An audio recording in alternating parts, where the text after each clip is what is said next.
All right. This week is a challenging one because sometimes in life we have to read books that we don't want to read. Maybe a professor prescribes it, or you have to read a book for work. And that was my case. I had to read this book for work. I did not enjoy it on the first time through, but I learned a couple things on how to make boring books or difficult books more interesting and keep us engaged. I'm going to share those with you this week. Let's get started. Welcome to this week's episode of the Read Well podcast. My name is Eddie Hood, and I'm your host, where I believe it's more important to read well than to be well read. So grab your favorite book, open up your notes, and let's get ready to learn something fascinating. All right, welcome back, everybody. It is episode 11. We have passed the 10 episode mark, and I got to tell you, the community is actually growing. I'm really, really proud of this. I want to share with you really quickly. If you are new here, we have a couple places where you can connect and sort of be a part of what's going on. So if you can go over to your internet and just click a few buttons with me really quickly. Now, if you're driving, of course, you can't do that. But if you're at home listening, head on over to the readwellpodcast.com. This is the homepage for the podcast where you can click subscribe up here and get into the weekly newsletter. Now, this is kind of a fun newsletter. It's really enjoyable for me. I'm not a fan of newsletters, to be honest, so that sounds hypocritical. But every week I try and write a new essay on a topic of something in which I'm reading that I think is applicable to helping us become better readers. So to give you an example, last week I wrote an essay called Reading is Back, Why Are So Many People Reading Again? And you can read through this. I'm seeing just more and more people at the bookstores and at the train stations and just in general walking around with books. And I was curious, so I wrote an essay on that. But I send out one message a week on how to become a better reader.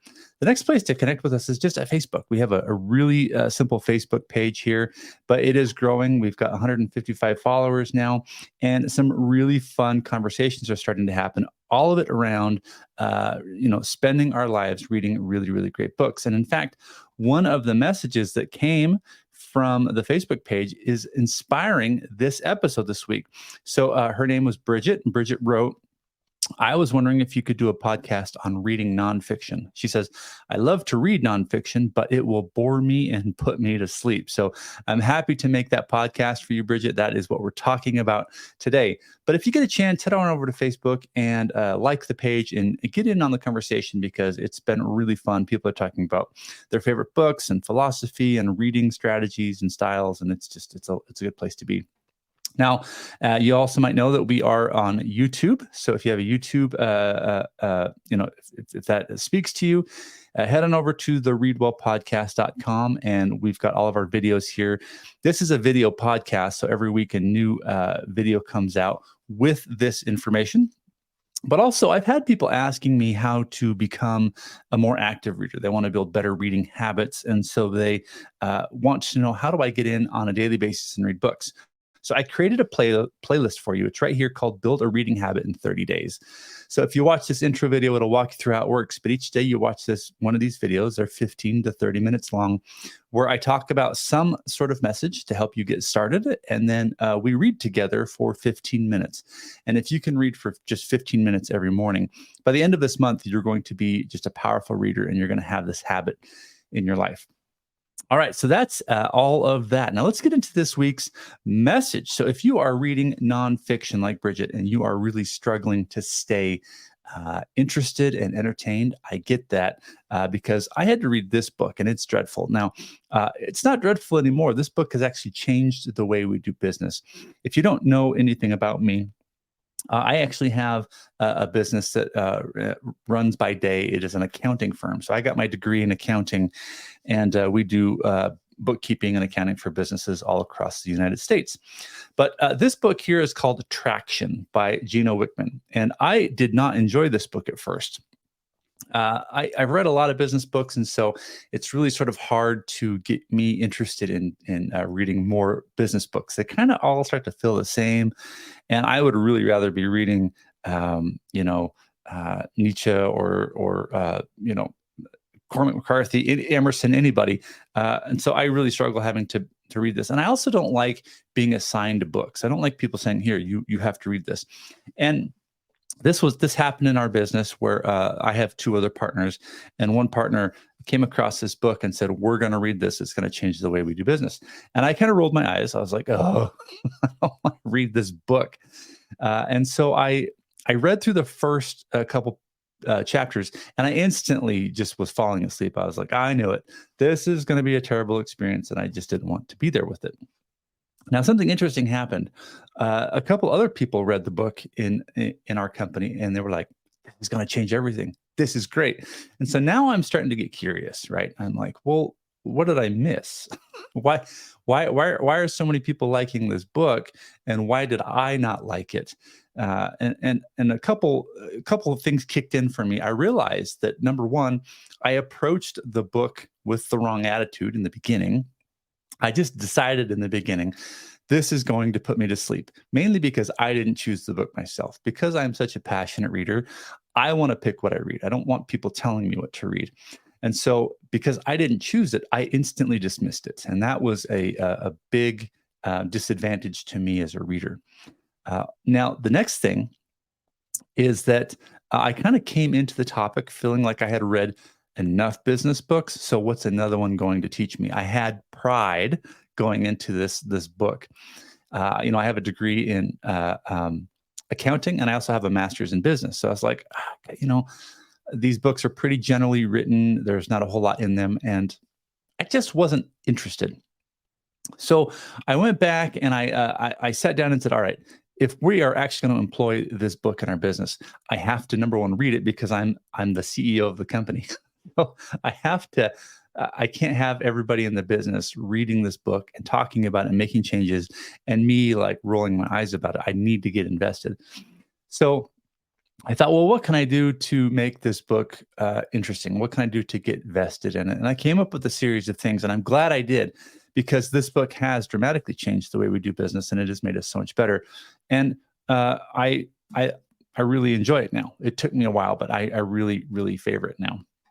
So let's get into some of these ideas, and hopefully they will help you work through these ideas. So first of all, let's talk about what a difficult book even means. What does it mean to be difficult? Well, this does not, to me, mean that it is hard to read. Like, for example, a lot of people might consider philosophical works difficult works. But if you're interested in philosophy and you have a passion for it, I would argue that is not difficult for you. It is just requiring a little bit of extra thought. To me, difficult means that you literally don't want to read it. You are coming to that work with a sense of dread, right? You're saying, this book is dreadful and I don't want to read it. That makes it difficult, right? You could read Harry Potter and it would be a difficult book if you are approaching the book as though it is something you don't want to read and you're being forced to read it. We face this feeling all the time, especially when you're in college and your professors give you books that you just don't want to read. You would rather do other things, and I understand that. So that is what I would call a difficult book. So let's just separate the terminology here and make sure that we're approaching the conversation well. Difficult in this podcast does not mean complicated. It does not mean that it requires a lot of work or thought. It means that it is uninspiring to you, that it's like pulling teeth for you to get to read it, right? Because it's just not your thing. All right. So let's start off with this idea that we're either reading out of duty because we're being forced to, or we're reading out of curiosity because we want to. And in most instances, when people tell me that they're reading books that are difficult or boring and that they're putting them to sleep, and I would share this with you too, Bridget, if you're reading nonfiction and it is boring you, uh, if it wasn't prescribed to you, stop reading it. Like the, I think we often read books because we feel like we're supposed to. So let's put aside the professors and the business people for a minute, our bosses, and let's just go with the fact that we chose this book at Barnes and Noble or whatever bookstore you go to. Hopefully, you have a local bookstore that you are supporting. Let's support the small guys because they are they're just gems, right? But let's say you buy this book. Now, you might have bought this book because you feel like you're supposed to read it. For example, maybe it is like a classic in some nonfiction realm. Maybe it is just like the book of all books and everybody says it's great. So now you feel like you're supposed to read it because you want to get in on the conversation, or maybe I mean, I'm going to be honest, I've purchased books before and felt like I need to read them because they made some list, or I don't feel like I would be capable of having a certain level of intellect unless I read this thing. I'm not reading it for me. I'm not reading it because I'm curious or interested. I'm reading it because my self-esteem says you're not going to be good enough or smart enough until you read this book. That might sound silly, but I think sometimes we buy books not because we want to read them, but because we feel like we probably maybe should read them. And when you get into these books, if you're reading out of that sense of duty, you're probably going to fall asleep because you're in it for the wrong reason.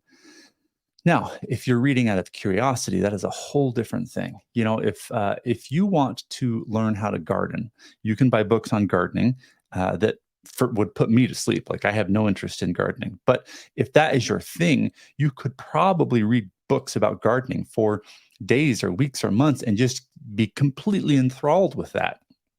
So the first thing we need to do is, if you're falling asleep when you're reading nonfiction, is to really have an honest conversation with yourself and ask, why are you reading this thing? Because if it's not doing it for you, set it aside. There are too many great books out there, too many fascinating subjects to be spending our hard-earned free time in a book that is just driving us nuts, right? Let's not do that.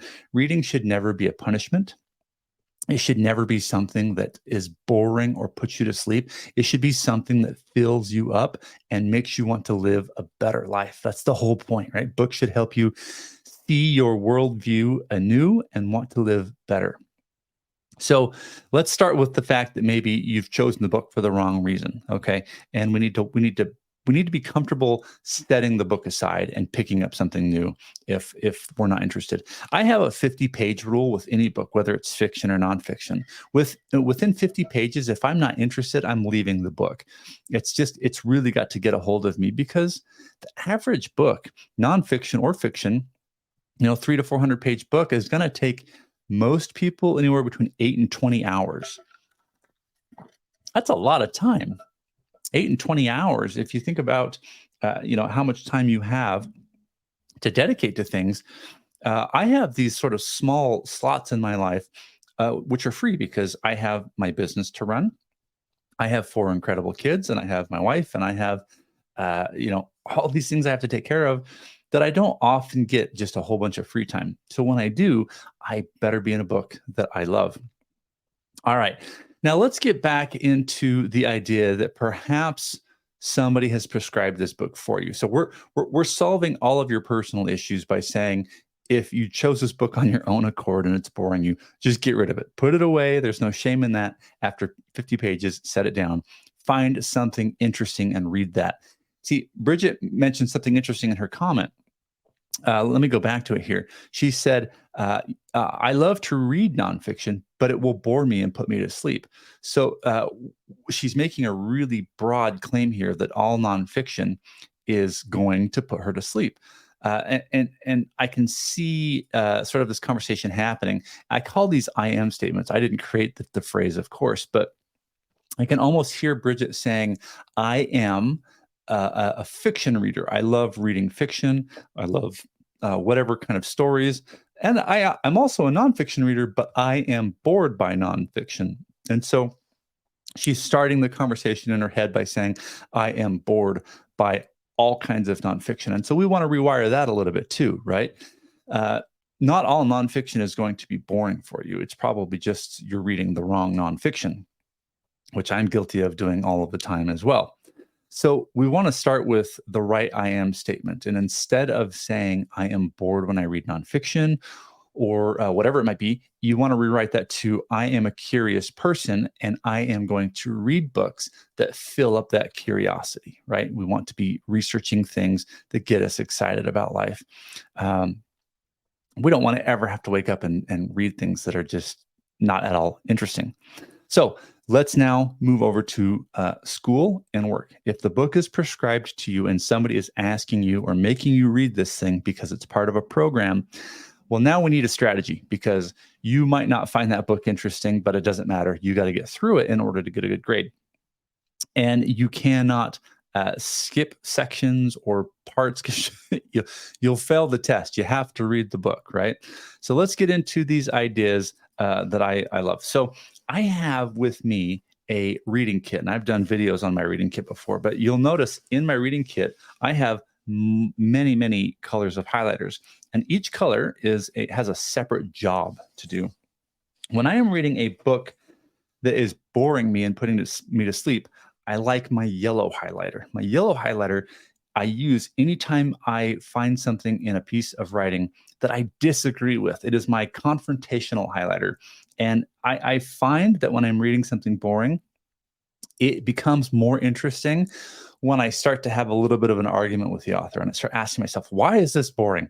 What is not working for me? And why am I falling asleep? And by looking for the things that I don't agree with and highlighting them, I'm naturally pulled into this book.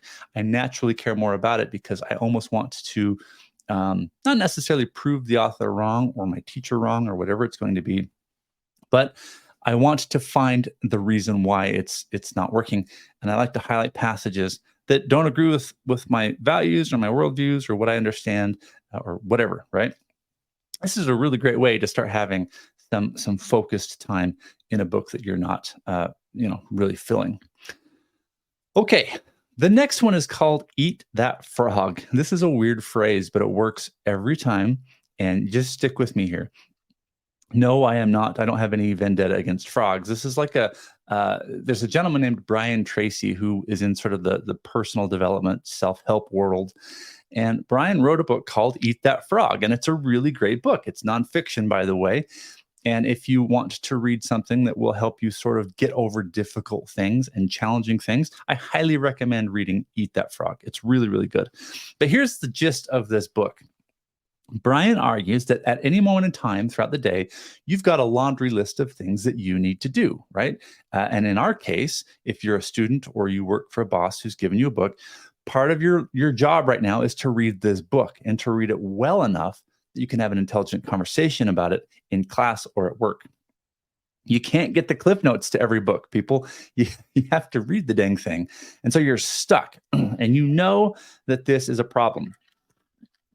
So here's the issue. All day long, you go throughout your day in a bad mood because you know in the back of your head that you've got to find time to read this book that you're just despising. It's not something that is motivating you, and it's frankly putting a rain cloud over your head. So you go throughout the day and you find other things to do instead of reading the book, telling yourself that you'll eventually get to it, right? And what happens is you do the dishes and you take the dog for a walk and you go to work and you do all these things, and then it's like 8 or 9 at night, and then you just need a little bit of a break. So then you watch Netflix for a minute or YouTube, crazy people on YouTube. And by 10 or 11 at night, you still haven't read the book. And if it's a school related thing, you have to read it by tomorrow because you're going to be tested on it. So you start like going through these pages at midnight in a horrible mood for a couple reasons. One, this book has weighed you down all day. It has just put you in a bad mood. And now you're exhausted and tired, and you're trying to make sense of a book that already made you bored and tired, but you're done, right?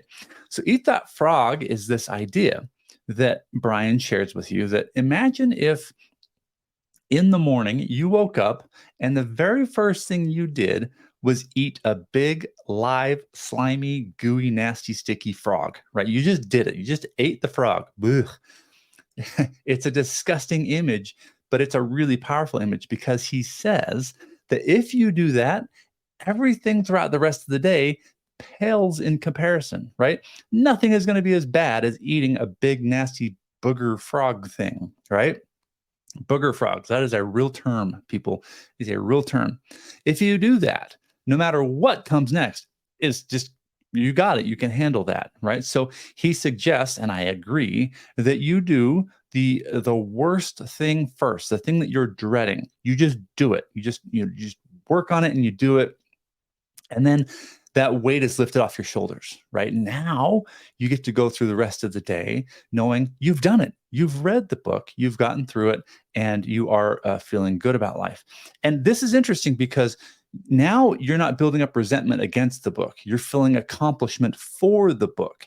And that by default makes it more interesting because every day it gives you sort of this ability to feel better about your day because you read it, right?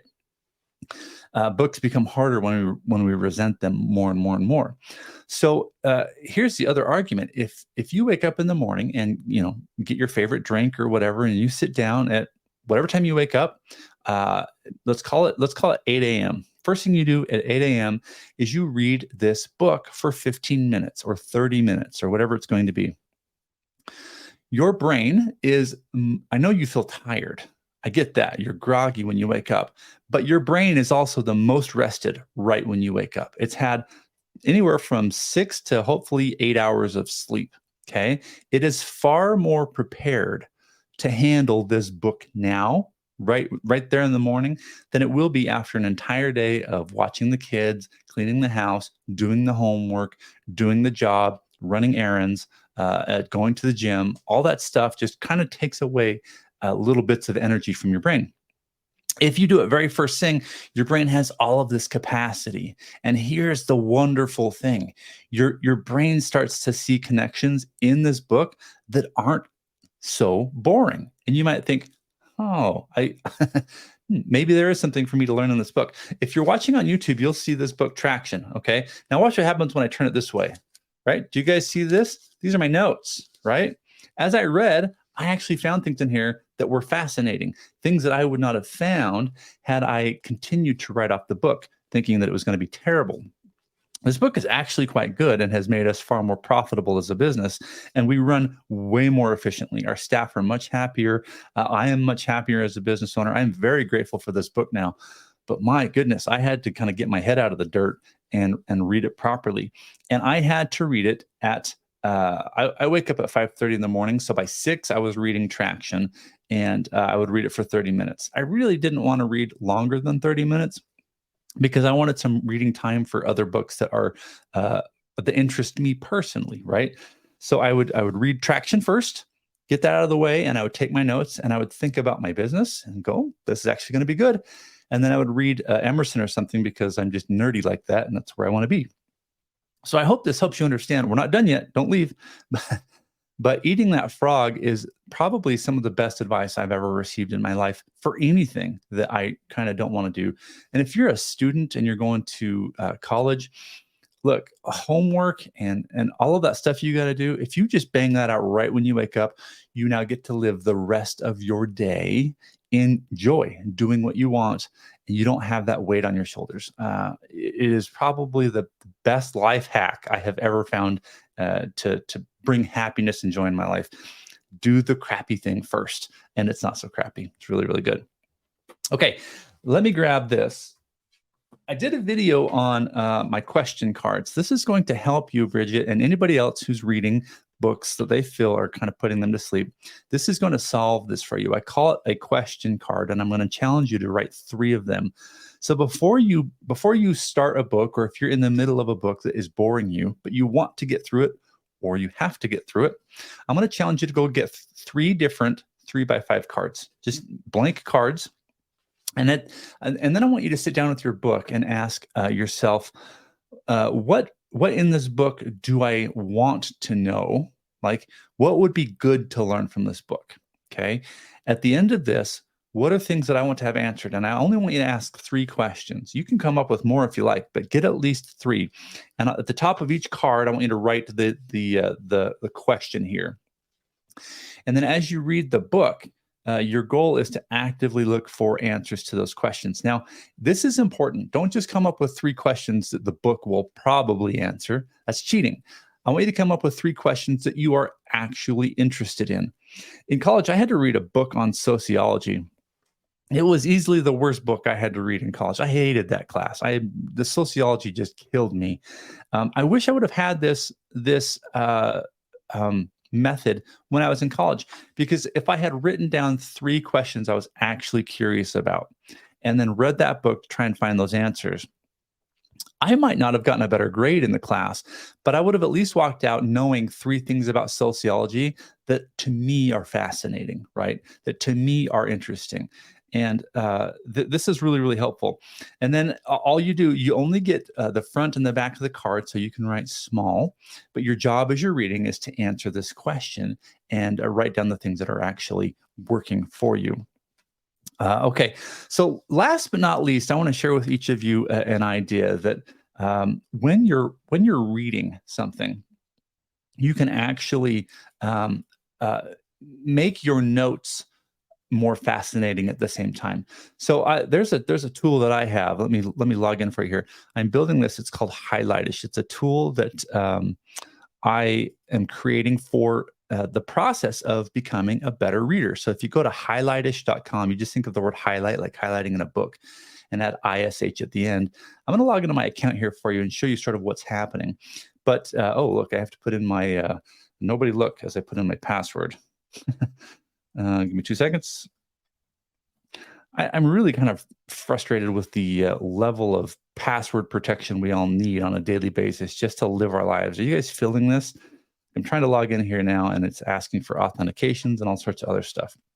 All right, this is Highlightish, and the goal here is to help you become an intelligent reader. To help me, I'm building this tool for me, and anybody that wants to use it, it's out there on the internet. You can go ahead and log in and use it. But when we read books, so I've got some of the books that I'm reading here. And so when I go into any one of these books, this is The Practice by Seth Godin, for example. And as I scroll down, I've got my highlights here. I can click into any one of these highlights. And this section right here is a section from the book. You can see that it's on page 9. These are the tags that I gave this specific highlight. It's called, I called the highlight, I gave it the title, Art Equals Doing Work That Might Not Work. Right? This whole book is about shipping your work out and sending it out into the world and being brave with your art or your business or whatever you do. It sort of gives you the courage to start YouTube channels or whatever. But this is the actual phrase from the book. Let's call it art, the human act of doing something that might not work, something generous, something that will make a difference. The emotional act of doing personal, self-directed work to make a change that we can be proud of. We each have more leverage than ever before. We have access to tools, a myriad of ways forward, and a real chance to contribute. Now, I'm sharing this with you because in Highlightish, one of the things that we can do, instead of just highlighting our notes in the book itself, like I've done with Traction, where I've got all of these tabs, you can bring those highlights into Highlightish, and then you can ask critical questions about it. Well, why did I like this section, right? And you'll notice that I've got these little orange number 1, number 2, and then I think there's a third one. Oh, no, there's just 2. But these are footnotes. Highlightish allows you to annotate in depth the things that you read. So if I come in and edit this actual highlight here, I can highlight any part of this, and then I can click this button to add a footnote. And then these footnotes will get added down here where I can add my own thoughts. This is an important idea because I think when we read, we do so passively, and we'll highlight something and then we'll forget about it and we'll move on with life, and that highlight or that bit of knowledge is sort of lost. But whether you do this in Highlightish or you do it in your own personal journal, I would encourage you, when you're reading something that's nonfiction that bores you. The Practice by Seth Godin is not at all boring. It's a fantastic book. But as you're reading, don't just highlight. Look at the bit that you highlighted and then annotate it. Go in here and write your little footnotes and then add notes at the bottom that says why you like it. So for example, I liked the phrase that this might not work. It's the idea that as you send your work out into the world, people might not like it. People might not care about what you're doing. And I wrote, I have to be comfortable in knowing that my art might not work. People may not accept it, pay for it, or even notice it. That's a killer.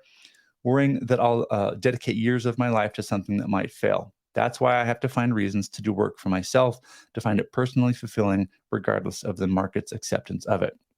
So do you guys see what's happening here in this book? I'm not just reading the book. I'm first of all highlighting the sections that strike me. I'm then putting them into a tool like Highlightish, and then I'm having a conversation with that section, and I'm pulling it apart to get my meaning out of it. I can then use that information to write essays or to do lectures or create videos or whatever it might be.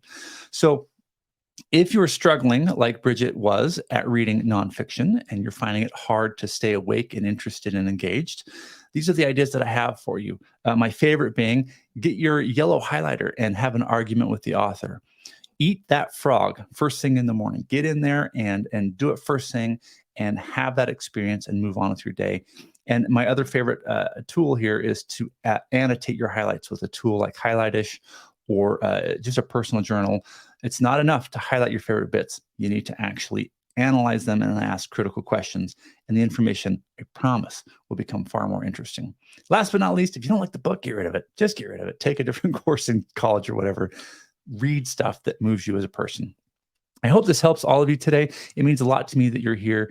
Thanks again for the support. These episodes come out every week at Tuesday at 2:00. And they're on all of the podcast channels wherever you consume your podcasts. So thank you for sharing it. If you like this video today or you got something out of it, it would mean a lot to me if you subscribe to the YouTube channel or the Facebook page or whatever suits you and how you like to consume your media. Thanks again, everybody, and we'll see you next week. If you'd like to take your reading to the next level, then head on over to our website at thereadwellpodcast.com. There you can get access to my weekly newsletter as well as up-to-date show information. Also, don't forget that I learned software development on the side just so that I could build a program to help us make better book notes as we read. If you're interested, go to highlightish.com. Think of highlighting a book, but add ish, I-S-H, at the end. Highlightish.com. Thanks for listening, everyone, and we'll see you on the next show.